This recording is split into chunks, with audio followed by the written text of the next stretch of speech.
Wherever you are in the world, welcome to another edition of Jerry's Take on China. If we were to read the Wall Street Journal, we'd believe China is a mass dystopia with people dying in the streets and the economy collapsing around us. Fortunately, we don't all subscribe to the Wall Street Journal, and those of us who are here in China can see the reality is completely different from the perception. But now the Wall Street Journal has made a huge error, and I'm here to correct it. When I quote a media article, I link people to the article so that they can check for themselves.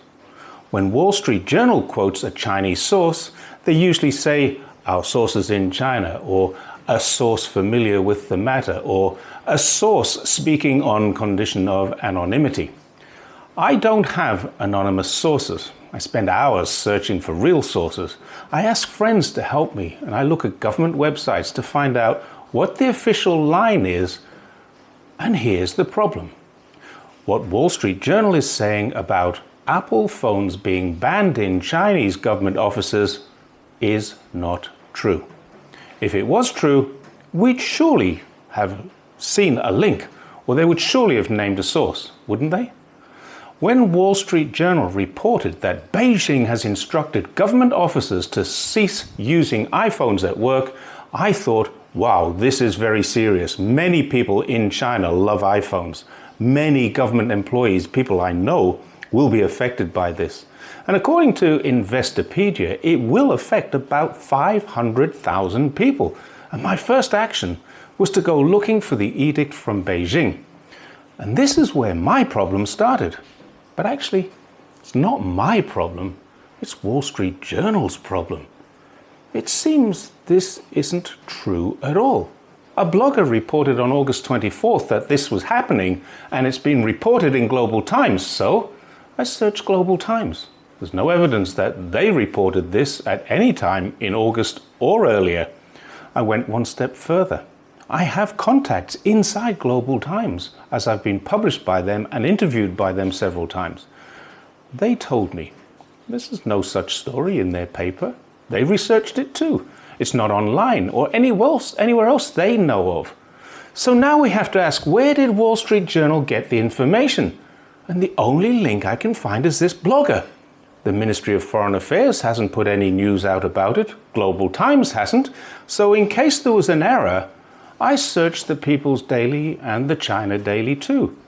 Neither of them have any news of this ban.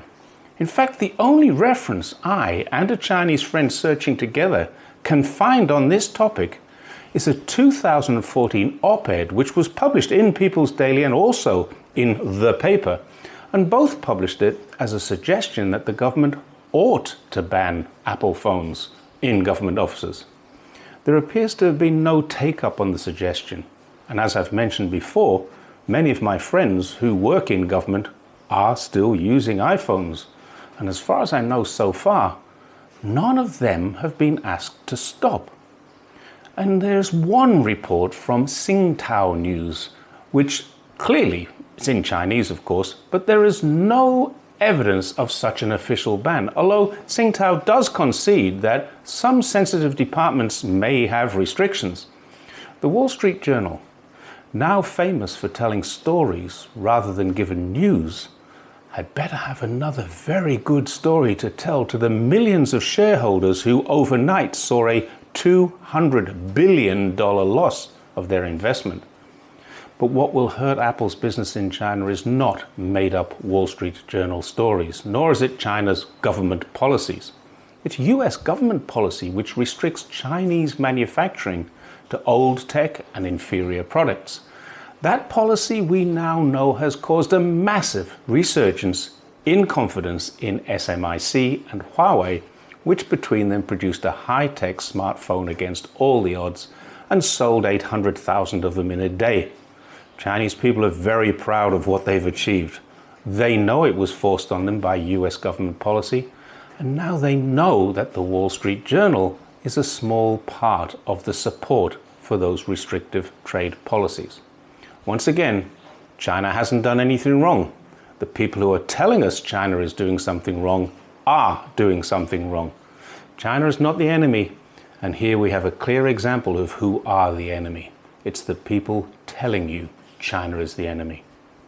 Thanks once again for watching, and hopefully see you next time. Don't forget, like, share, and subscribe, but definitely share. Get this out to as wide an audience as possible. The Wall Street Journal is wrong.